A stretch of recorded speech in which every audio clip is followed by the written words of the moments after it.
주님 오셨어요. 머리 누실 곳 하나 없어서 말구유에 누우셨네.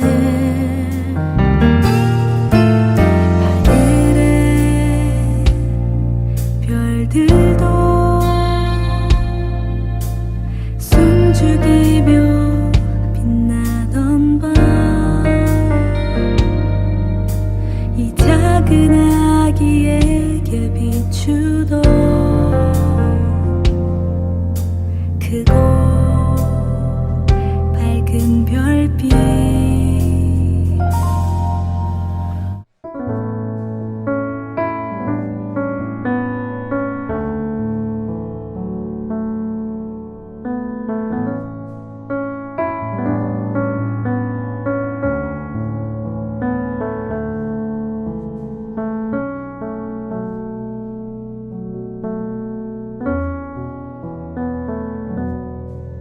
사라가 127세를 살았으니 이것이 곧 사라가 누린 횟수라. 사라가 가나안 땅 헤브론 곧 기띒 아르바에서 죽음에 아브라함이 들어가서 사라를 위하여 슬퍼하며 애통하다가 그 시신 앞에서 일어나 나가서 헷 족속에게 말하여 이르되 나는 당신들 중에 나그네요 거류하는 자이니 당신들 중에서 내게 매장할 소유지를 주어 내가 나의 죽은 자를 내 앞에서 내어다가 장사하게 하시오. 헷 족속이 아브라함에게 대답하여 이르되 내 주여 들으소서. 당신은 우리 가운데 있는 하나님이 세우신 지도자이시니 우리 묘실 중에서 좋은 것을 택하여 당신의 죽은 자를 장사하소서. 우리 중에서 자기 묘실에 당신의 죽은 자 장사함을 금할 자가 없으리이다. 아멘. 하나도 아깝지 않은 인생 그렇게 살아가고 계십니까? 그렇게 살게 될 줄로 믿습니다. 이렇게 고백을 하기 위해서는 언제 고백하는 것이 가장 좋을까요? 죽음 앞에서입니다. 여러분 오늘 어제도 성탄절이고 오늘도 이렇게 복되고 아름다운 주일인데 죽음으로 마지막을 장시하게 돼서 또 한편으로는 이게 웬일인가라고 생각할 수도 있겠습니다만은 우리 그리스도인들은요 사실 역설적이게도 죽음으로 생명을 말하는 사람들입니다.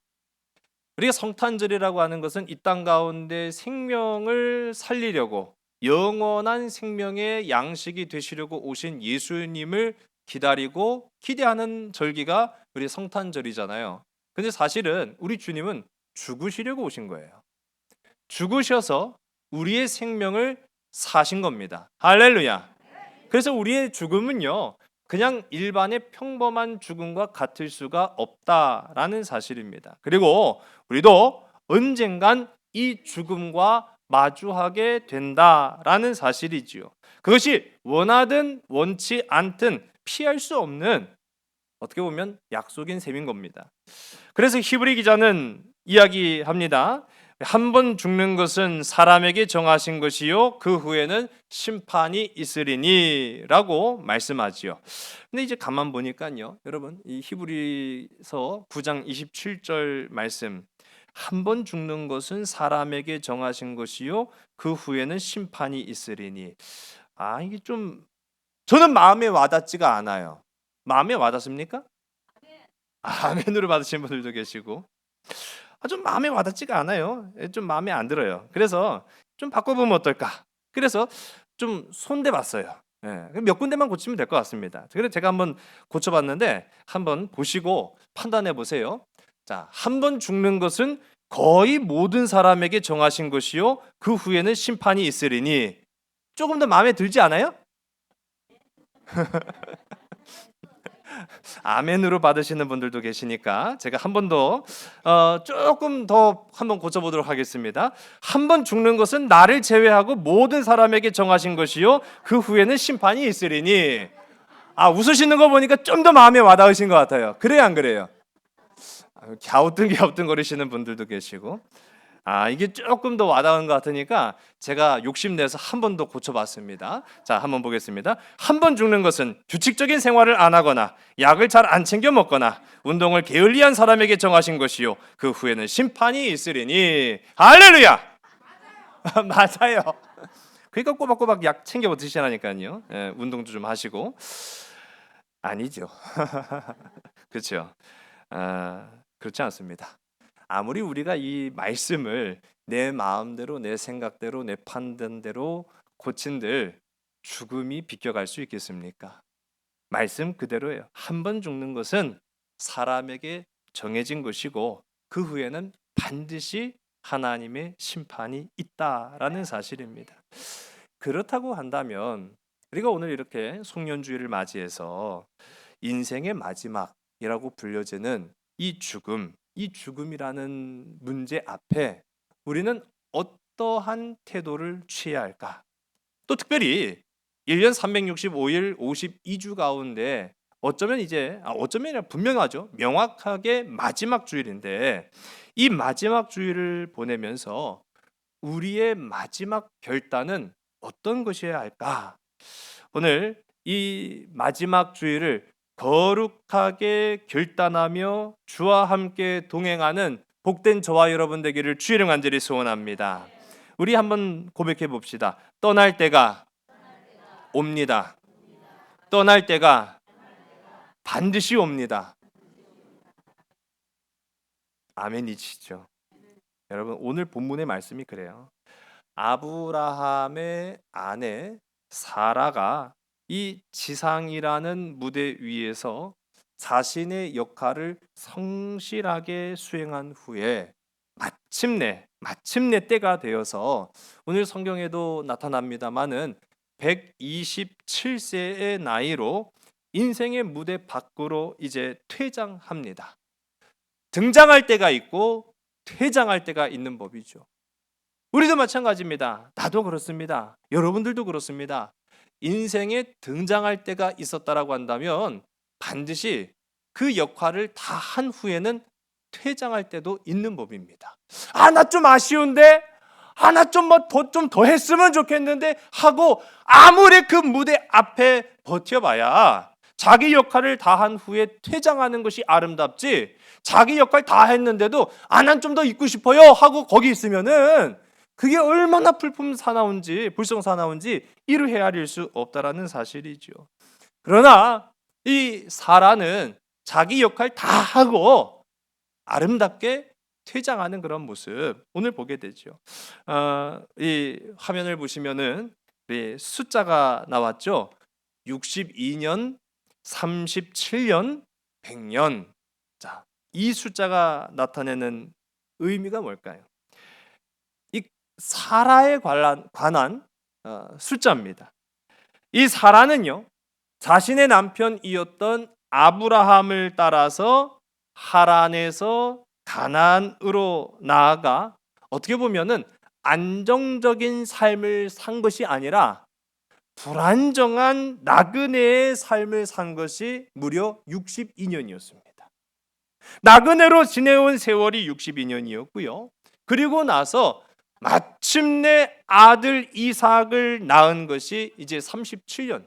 아들을 낳고 이제 37년 동안 더 살았다라는 거예요. 그리고 아브라함과 함께 살았던 세월이 100년입니다. 그렇게 62년, 37년, 100년 그렇게 살다가 이 세상과 이별했습니다.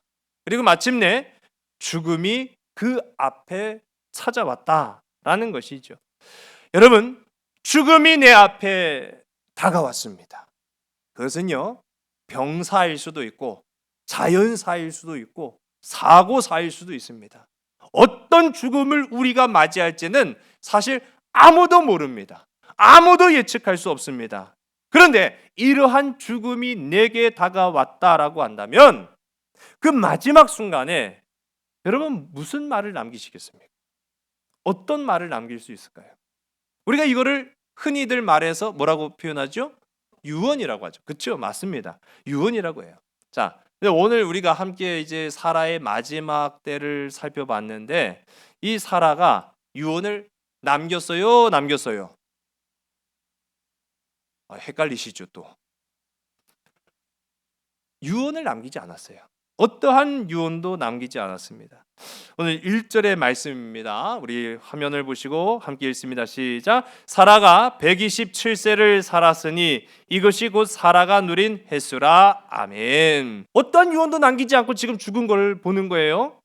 여러분, 그래서 우리는 오로지 그녀의 지나온 삶을 통해서만이 그녀가 어떤 인생을 살았는가라는 것을 가늠해 볼 수 있습니다. 만일 유언을 남긴다고 하면 야, 나 이렇게 살았는데 이런 어려움도 있었고 이런 기쁨도 있었고 이런 일도 겪었는데 이제 이렇게 가니 너희들은 이렇게 살아라. 그게 다 유언 아니겠어요? 그게 자신의 살아온 삶을 어떻게 보면 한 문장으로 말할 수도 있고 또 한 단어로 고백할 수도 있고 그렇게 할 수 있는 것이 유언 아니겠습니까? 그런데 이 사라의 죽음을 보면은 달리 남긴 말이 없기 때문에 그녀가 지나온 삶을 통해서만이 우리가 알 수 있는 거예요. 가만 보니까요, 특별할 것 없는 그리고 화려하지 않은 그런 삶, 그것이 사라의 삶이었더라고요. 굳이 특별하다라고 하면 이 사라는요, 성경 가운데 기록된 유일한 여성으로서 죽을 때 나이가 기록된 사람이 바로 이 사라입니다. 그거밖에는 달리 내세울 것도 드러낼 것도 없는, 그래서 마치 복음성가의 그 가사의 가락처럼 화려하지 않아도 정결하게 사는 삶이었고 가진 것이 적어도 감사하며 살았던 삶이 바로 이 사라의 삶이 아니었을까, 그렇게 추측해 볼 따름입니다. 그러나 분명한 한 가지는 그는 믿음의 위대한 누구였다? 어머니였다. 믿음의 조상 아브라함이 믿음의 위대한 아버지였던 것이 우리가 잘 알고 있는 것처럼, 그렇다고 한다면 이 사라는 믿음의 위대한 어머니로 살다 간 인생, 우리가 그렇게 볼 수 있죠. 사라는 인생이라는 이 무대 위에서 모든 것을 쏟아부은 사람이었습니다. 모든 것을 쏟아부었습니다. 다만 사라를 비롯해 우리 모두는요, 앞서도 제가 말씀드린 것처럼 언제 죽을지, 어떻게 죽을지 알지 못합니다. 그래서 우리에게 남겨진 시간이 얼마인지를 가늠할 수 없기 때문에 어쩌면 우리 그리스도인들로서는 최선을 다하여 살아야 하는 줄로 믿으신 여러분 되시기 바랍니다. 앞서도 제가 말씀드린 것처럼 2021년 최선을 다해 감사하며 살아오셨습니까? 우리 2022년도 우리가 언제 어떤 방법으로 어떻게 하나님 만날지 모르니 오늘 이 하루를 살아도 최선을 다하여 마치 사라와 마찬가지로 그 삶이라는 무대 위에서 모든 것을 쏟아부으며 살아가는 저와 여러분 되기를 간절히 소원합니다. 사라는요, 우리가 알 수 있는 것만으로도 자신의 역할에 맞게끔 살았던 두 가지 역할이 있었어요. 하나는 부모로서 최선을 다하였습니다. 또 다른 하나는 아내로서 최선을 다했습니다. 아내로서, 부모로서 자기 자신을 조금도 아끼지 아니하고 모든 것을 쏟아부었습니다. 한마디로 말하면 사라 자신이 하나의 커다란 향유 옥합, 자신을 깨어서 예수 그리스도의 머리에 부은 향유 옥합이 자기 자신이었다라는 거예요. 여러분, 우리가 어제도 성탄절에 함께 말씀 나눴지만은 향유 옥합을 내 소유의 일부라고만 생각하십니까? 사라 자신은요, 내 삶이 향유 옥합이었어요. 내 삶을 깨어서 주님께 완전히 부어드린 인생, 그것이 사라의 삶이었다라는 사실이에요. 오늘 우리가 함께 읽은 본문 2절의 말씀을 우리 함께 보겠습니다. 사라가 가나안 땅 헤브론 곧 기럇 아르바에서 죽음에 아브라함이 들어가서 사라를 위하여 슬퍼하며 애통하다가. 아멘. 여기에서 우리가요, 아브라함이 이 사라의 죽음을 대하는 태도, 뭐라고 말합니까? 슬퍼하며 애통하다가. 이 두 가지 단어가 우리가 보게 되죠. 리스포트, 웨리브 코타흐. 이 좀 히브리어라 좀 딱딱하게 난데요. 근데 이제 우리가 보통 슬퍼다, 애통하다, 뭐 다 감정적으로 보면은 거기 그거 같다, 뭐 거기서 거기다 그렇게 생각할 수 있는데 히브리어로 보면은 좀 의미가 좀 달라요. 가슴을 막 치면서요, 옷을 찢으면서 애통하게 우는 그 모습이 오늘 이 말씀 속에 나타나는 아브라함이 슬퍼하며 애통했다라고 하는 그 표현이에요. 여러분 보세요. 보통 자기 아내가 또는 자기 배우자가 자연사했는데, 사고사도 아니고 병사도 아니고 자연사했는데, 그걸 우리가 세상적 표현으로 뭐라고 말합니까? 호상이라고 하잖아요. 호상. 뭐 기독교적인 표현은 아니에요. 그런데 그렇게 자연사했을 때, 내 배우자가 자연사했을 때 이런 반응 보이는 남편 보셨어요? 자, 이건 생각 많이 보셨죠? 보통 이제 남편이나 또는 아내가 자연사 했어요. 때가 돼서 죽은 거예요. 한마디로 말하면 때가 돼서 죽었는데 옷을 찢으며 가슴을 막 찌면서 아! 하면서 우는 거 보셨어요? 전 못 봤는데. 그렇죠. 못 보셨죠? 본 적이 없어요. 근데 만에 하나라도 봤다면 어떤 생각이 드시겠습니까? 전 아마 두 가지 생각이 들었을 거예요. 야, 저 사람 진짜 아내를 사랑했나 보다. 그래 안 그래요? 그렇겠죠. 그러니까 저 사람 아내를 겁나게 사랑했나 보다. 또 다른 한 가지. 저 사람 정말 아내한테 잘못했나 보다. 아니 그런 마음 안 드시겠어요? 아니 그러지 않고서야, 아니 아내가 사고사도 또 병사도 아니고 자연사했는데 막 옷을 찢어가면서 막 가슴을 쳐가며 그렇게 슬프게 우는 배우자가 있다? 쉽지가 않을 것 같아요. 근데 제가 가만히 보니까 아브라함은 이 두 가지 경우, 아내를 겁나게 사랑했거나 아니면 아내한테 겁나게 잘못했거나, 이 두 가지를 다 경험한 사람이 바로 아브라함이었다는 거예요. 여러분, 이 아브라함은요, 사라를 사랑했으면서도 또 사라에게 대해서 참 하지 못할 실수, 잘못이 많았던 사람이죠. 우리 그걸 좀 살펴보면은 그 잘못이라는 것은 그냥 보통 일반적인 실수가 아니었음을 우리 지나온 말씀들을 통해서 봅니다. 그 실수가 어쩌면 사라에게는요, 씻을 수 없는 상처로 남았을지도 모르는 그 실수예요. 세월이 지나도 잊혀지지 않을 그런 상처요, 실수를 이 사라에게 남겼단 말이죠. 대표적으로 이 아브라함이 애굽으로 내려갑니다. 아니 배고파 죽겠는데 당장 내려가지 않을 수가 있어야 말이죠. 하나님께서 약속하신 땅으로 가서 보니까 기근이 들어서 당장 먹을 게 없는데 어떻게 하라고요? 하나님 진짜 거짓말쟁이네. 이게 젖과 꿀이 흐르는 땅이라고 해서 와보니까 이건 뭐 이런 거짓말이 다 있어. 그래가지고 내 눈에 보니까 가나안이 아니라 애굽이 젖과 꿀이 흐르는 땅이거든요. 그래서 당장에 애굽으로 갔다가 그 자리에서 바로에게 뭐 했어요? 거짓말했죠. 자기 아내 사라를 누구라고요? 이렇게 잘하시네. 맞아요. 자기 아내를 누이라고 거짓말한 바람에 아내를 빼앗긴 사건과, 또 이후에 이 일이 한 번 그랬으면 두 번은 하지 말았어야 되죠. 이 두 번은 하지 말아야 될 큰 실수임에도 불구하고 가나안 땅에서 그 땅의 주인이었던 아비멜렉에게 동일한 행동을 함으로 인해서 아내를 두 번 빼앗긴 상황이 펼쳐지게 됩니다. 그럼 이것만 보더라도 남편으로서 얼마나 무책임하고 또 얼마나 어리석은 행동이었는가라는 것을 우리가 또 보게 되는 거죠. 이것만 하더라도요, 씻을 수 없는 상처를 준 거예요. 또 이 아브라함과 사라 사이에 아이가 없었습니다. 아이를 갖지 못하고 이 견디다 못한 아내 사레, 그때는 이제 사레였죠. 이 사레가 남편 아브라함에게 제안했어요. 이렇게 하나 저렇게 하나 우리가 아이 못하는 건 매 한 가지인데 그래도 정후사가 있어야 한다고 한다면 이 몸종 하갈, 애굽에서 받아온 이 몸종 하갈을 통해서라도 자손을 낳으라고 제안을 합니다. 자, 그런데 어떤 아브라함의 반응이 나타났죠? 이놈 아브라함이 대답을 해버린 거예요. 멍청이! 제가 할 수 있는 최대의 욕입니다.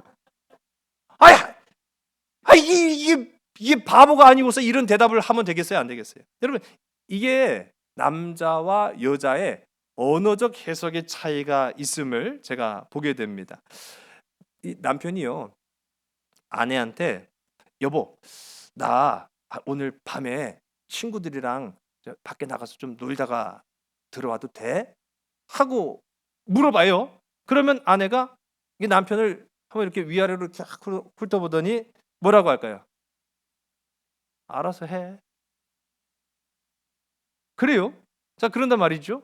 자, 그러면 이거를 이제 이 남편이 어떻게 해석을 하느냐? 여보, 나 오늘 밤에 친구들이랑 좀 밤에 놀다가 좀 늦게 들어올 것 같은데 그래도 돼? 라고 했더니 아내가 알아서 해. 그랬거든요. 이거를 남편들은요, 알았어, 해. 아싸! 이렇게 받아들인다라는 거예요. 그런데 아내의 입장은 또 다르죠. 여보, 나 밤늦게 친구들이랑 좀 놀다가 좀 늦게 들어올 것 같은데 그렇게 해도 돼? 라고 했을 때 알아서 해. 라고 하는 말은 어떤 의미를 담고 있죠? 나가면 죽는다. 너 나가면 죽는다. 이 말이거든요.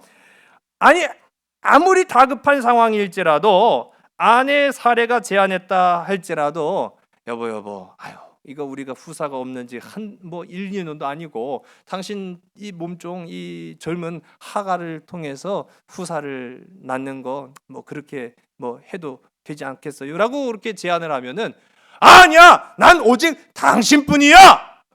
저한테 교육받고 갔으면 그랬을 거예요. 근데 이 아브라함이 그럴까? 그렇게 한 거죠. 알아서 해 라고 했더니 알았어 해 그렇게 받아들인 거예요. 결국 이 일로 인해서 이스마엘이 태어났고 그 이스마엘로 인해서 아내 사라에게 씻을 수 없는 상처를 줬어요. 여러분, 우리가 그런 모습들을 보게 됩니다. 저는 이러한 모든 일련의 문제들을 저는 선택의 문제였다라고 생각을 해요. 선택. 여러분, 이때 아내 사라가 어떻게 생각했을까라는 생각을 좀 해보게 되는 거죠. 아니, 남편이 자기 나를 누이라고 소개를 하는 거예요. 뺏길 거 뻔히 알면서. 그리고 한번 그렇게 했으면 그런 짓 하지 말았어야 되는데 그런 실수를 반복하고 있는 그 아브라함의 모습을 쳐다보면서 저놈이 나를 사랑하는 건 맞아? 그런 생각이 들 수 있단 말이에요. 아내가 설령 제안했다 할지라도 하갈이야, 나야 라고 했을 때 아니야, 난 당신이야, 당신을 선택하기로 했어 라고 했다라고 한다면 얼마나 좋았겠습니까? 그런데 그래? 하갈? 그러고 있으니 이놈이 지금 미쳤나? 지금 그런 생각이 드는 거죠. 여러분, 사랑받는다는 것은요, 선택된다라는 의미예요. 선택받는 느낌은 사랑하는 사람에게 줄 수 있는 최고의 선물입니다. 오늘 하나님께서 이제 성탄의 기쁨으로 우리 인류를 선택해서 이 땅 가운데 오셨는 줄로 믿으신 여러분 되시기 바랍니다. 우리를 사랑하셨기 때문에 우리에게 줄 수 있는 최고의 선물, 자기 자신을 영원한 생명의 떡으로 주셨다라는 사실이에요. 이보다 더 좋은, 이보다 더 귀한 선택이 어디 있겠습니까? 이것은요, 그가 나를 유일한 사람으로 본다는 뜻이며 나에게 가장 중요한 가치가 있다고 믿는 행위를 말하는 거예요. 나는 너를 선택했어. 나는 너를 택했어 라고 하는 말이야말로 최고의 선물인 거예요. 선택받는 사람에게는요. 그런데 이와 반대로 만일 선택받지 않았다라고 여겨지면은 여러분, 선택받지 않으면 어떤 감정이 들까요? 절망감이 오는 거예요. 선택되지 않은 사람은요, 고통스러운 거예요. 선택받지 않았다라는 것 그 자체만으로 그 사람에게는 충분한 상처를 줍니다. 어려서 놀이터에 나가 놉니다. 근데 애들끼리 그냥 놀기도 하지만 편을 먹고 놀 때도 있어요. 나랑 같이 할 사람 여기 모여라 하면은 막 친구들이 모여요. 그러면 야, 우리 두 편으로 나눌 거야. 자 손바닥 내 그래갖고 앞뒤 막 그렇게 하기도 하고 가위바위보로 해갖고 두 명이서 서로 이렇게 나눠 갖기도 하고 그렇게 하는데요. 그게 뭐라고? 별거 아니잖아요. 나 좀 뽑아줘, 나 좀 뽑아줘 하는 마음이 내 안에 간절한 거예요. 그런데 나를 처음에 뽑아주지 않고 끝까지 안 뽑아주면은 마침내는 절망. 왜 나를 안 뽑아줄까? 라는 깊은 절망이 오는 거죠. 한마디로 말하면 끝까지 선택받지 못하면 나는 버림받았다 라는 생각을 갖게 되는 거예요. 지금까지의 상황을 쭉 살펴보게 되면 아브라함은 자기 아내였지만 자기를 선택하지 않은 것 같은 그런 느낌을 자꾸만 주는 거예요. 여러분, 아브라함이 그랬다고요. 바로가 아비멜렉이 사라를 선택할 때 아브라함은 아무것도 안 했어요. 그때도 이 사라는 참았죠. 여러분 보세요. 성경 그 어디에도 아브라함이 아내를 누이 동생이라 해서 바로에게 뺏깁니다. 아비멜렉에게 뺏깁니다. 그때 이 아내가 당신 미쳤어? 그 한마디 못하겠어요? 내가 당신 아내잖아. 그렇게 반응 안 보이겠어요? 근데 성경 그 어디에도 보니까요, 이 사라는요 말을 안 해요. 참았다는 거죠. 참았습니다. 아브라함이 자신과 하갈 사이에서 하갈을 선택할 때에도 사라는요 참은 거예요. 그 누구도 나를 위로해 주지 못한다라는 절망감이 왔을 거예요. 심지어는 남편이 진짜 남의 편이야. 남편이 내 편 돼야 되는데 남편이 남편이야 진짜. 저놈은 웬수지 저게. 내가 내 남편이라고 부를 수 있는가? 그렇게 남편조차도 내 편을 들지 않을 때 그때에 여러분 그때에 사라를 위로한 분 바로 하나님이셨는 줄로 믿으시기 바랍니다. 그 누구도 내 곁에 있지 않고 그 누구도 나를 택하지 않고 그 누구도 나를 사랑하지 않을 때 나를 위로한 분은 바로 하나님이셨다라는 사실이에요. 사라야 내가 아브라함도 택했지만 나는 너도 택했다. 아브라함을 택한 것도 나지만 사라 너를 택한 것도 나야. 너는 내가 택한 나의 사람이란다. 21장 12절의 말씀이죠. 우리 함께 있으면 시작. 하나님이 아브라함에게 이르시되 내 아이나 내 여종으로 말미암아 근심하지 말고 사라가 내게 이른 말을 다 들으라. 이삭에게서 나는 자라야 네 씨라 부를 것임이니라. 아멘. 제가 이 사라에 관한 기록을 쭉 다시 한번 살펴봤어요. 이 사라가 어떤 반응, 어떤 말, 어떤 태도, 어떤 행동을 했는가 하고 쭉 살펴보니까 사라는요 꾹 참았어요. 끝까지 견뎠어요. 인내했어요. 그런데 한 번 분노를 발한 적이 있어요. 자신의 아들 이삭이 이스마엘로부터 놀림을 당할 때 그때는 견디지를 못한 거예요. 견디지를 못해서 아브라함에게 막 요구를 합니다. 요구를 한 건 아니고요. 요구를 했다고요. 막 요구를 합니다.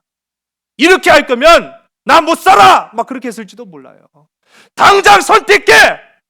이삭이야 이스마엘이야 하갈이야 나야! 성경에 안 나왔다고 부정하지 마세요. 아마 나였으면 더하면 더했지 덜하진 않았을 거예요. 머리끄댕이 막 붙잡고 아브라함이 대머리였을지도 몰라요. 다 뜯겨갖고. 하나님이 나타나셔서 이 상황을 정리를 하는데 그때 하나님이 뭐라고 말씀하세요? 사라의 편을 드셨어요. 야 아브라함아 너 사라의 말을 들어라. 사라의 말을 들으라 하는 말이 무슨 말이겠습니까? 사라도 내가 택한 사람이야. 너도 내가 택한 사람이지만 사라도 내가 택한 사람이야. 오직 내가 약속된 자녀는 사라를 통해서만 가능하다라고 이야기합니다. 여러분 이 말이 무슨 말이겠습니까? 사라를 택하사 사라를 위로하신 하나님이셨다라는 사실이에요. 우리 한번 따라해보세요. 내가 너를 사랑한다. 내가 너를 택했다. 하나님의 그 음성이 오늘 이렇게 여러분에게 임하게 될 줄로 믿습니다. 여러분 누군가 나를 선택하면 삶이 바뀌어요. 이따금씩 저희 집사람이 저한테 얘기해요. 왜 나 쫓아다녔냐고. 나 안 쫓아다녔으면 인생이 바뀌었을 텐데. 그래서 제가 말하죠. 그랬을 거야. 누군가 나를 선택한다라고만 해도 우리의 삶이 바뀌어요. 하물며 하늘 아버지가 나를 택하셨다라고 한다면 그 인생 자체가 변화되는 줄로 믿으시기 바랍니다. 사라가 오늘 이제 우리가 함께 읽은 말씀을 보게 되면 이 사라가 죽고 나서야 그때 아브라함이 매장제를 찾아다닙니다. 그것으로 살펴봐서 사라의 죽음은 예고된 것이 아니었다라는 거예요. 사라의 죽음은 갑작스러운 것으로 보여집니다. 그래서 아마도 유언도 남기지 못했을 가능성이 큰 거죠. 그러나 비록 유언도 남기지 못하고 그렇게 갑작스러운 죽음을 맞이한 사라이지만은 그의 삶에 함께 계셨던, 그가 상처받고 그가 좌절했고 그가 낙심했을 때마다 그에게 찾아와서 위로해 주셨고 용기를 불어주셨고 그와 동행해 주셨던 하나님이 계셨기 때문에 사라의 이 죽음은 외롭지 않았다라는 사실이에요. 그럼 바라기는 우리의 삶 또한 그렇게 되기를 주의 이름 간절히 소원합니다. 인생을 살아가면서 위로함을 받기를 원하는데 사람이 날 위로해 주지 않는 거예요. 세상이 나를 위로해 주지 않는 거예요. 사람이 나를 위로해 주고 세상이 나를 위로해 주지 않아도 여러분 그거 기억하시기 바랍니다. 사람은 사람으로 치유되는 것이 아니라 사람은 하나님을 통해서만 치유받는다는 사실이요. 사람은 오직 위로 내려오시는, 위로하시는 하나님을 통해서만 위로받는다라는 사실을 기억하는 여러분 되시기 바랍니다. 인간에게 주어진 찰나의 삶, 영원할 것 같지만 눈을 감았다 뜨면은 어느새 우리는요 죽음 앞에 와 있다라는 거예요. 마지막 순간, 어쩌면 다가오는 그 마지막, 그것의 기쁨과 영광이라고 해봐야 여러분 생각해 보세요. 시들 풀과 꽃이나 다를 바가 없다라는 사실입니다. 그 다 그냥 부질없이 사라지는 거예요. 다 시들어 없어지는 거예요.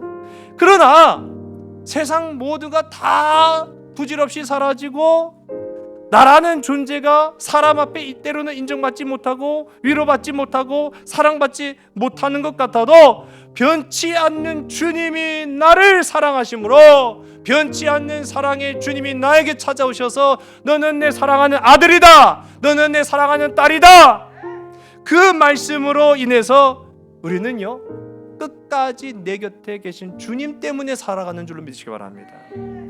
사람은 끝까지 내 곁에 있어주지 못하지만 주님은 끝까지 내 곁에 계시면서 나에게 말씀하시는 거예요. 내가 너를 사랑한다고, 내가 너를 택했다고 말씀하시는 거예요. 그래서 오늘 이제 이 송년주의를 통해서 우리도 고백해야 된다는 사실이죠. 하나님 하나도 아깝지 않은 인생이었습니다. 주님, 그래서 다 쏟아부을 수 있었습니다. 최선을 다해 살았습니다. 그래서 하나님만 의지해서 살아왔던 인생이 바로 나의 삶이었습니다. 그렇게 고백이 되어지는 거예요. 주님이 오늘도 함께 하십니다. 주님이 여러분을 택하셨습니다. 이 송년의 아름다운 주일을 통해서 아무리 힘들고 지나온 삶이 아무리 고통스러웠고 아무리 내가 열심히 살아서 위로함을 받지 못한다 할지라도 나를 택하셨고 나와 함께 하신 하나님이 오늘 이 시간 사라의 죽음 가운데에서 그와 함께 하셨던 것처럼 오늘 나의 삶 속에서도 함께 하신다. 나의 삶에도 함께 하신다. 나와 함께 하신다. 그 고백, 그 결단이 오늘 저와 여러분 우리의 삶 가운데 임하기를 주의 이름으로 간절히 소원합니다. 기도하시겠습니다. 아버지 하나님, 하나도 아깝지 않은 인생이었습니다. 하나님, 하나도 아깝지 않은 인생이었기에 사라는 그 삶을 다 쏟아부을 수 있었습니다. 다 쏟아부어도 그것이 후회되지 않았던 사라였음을 오늘 이 시간 발견하게 됩니다. 우리 모든 믿음의 가족들, 질병과 사투하고 직장에서, 일터에서, 가정에서 사명 감당하느라 이루 말할 수 없는 고난과 핍박과 아픔 속에서 지금까지 왔습니다.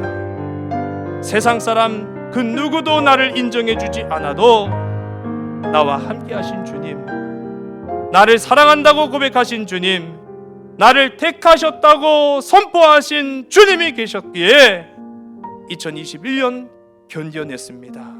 아버지 하나님, 이제 우리가 2022년도 주님의 선택하심을 따라 기뻐하며 감사하며 담대함으로 선포하며 전진할 수 있는 우리 모든 믿음의 삶들이 다 되게 인도하여 주시옵소서. 모든 것을 주께 온전히 의탁하오며 참 사랑 되시는 나사렛 예수 그리스도 이름으로 감사하며 간절히 기도드렸사옵나이다. 아멘. 하나님 우리와 함께 계시도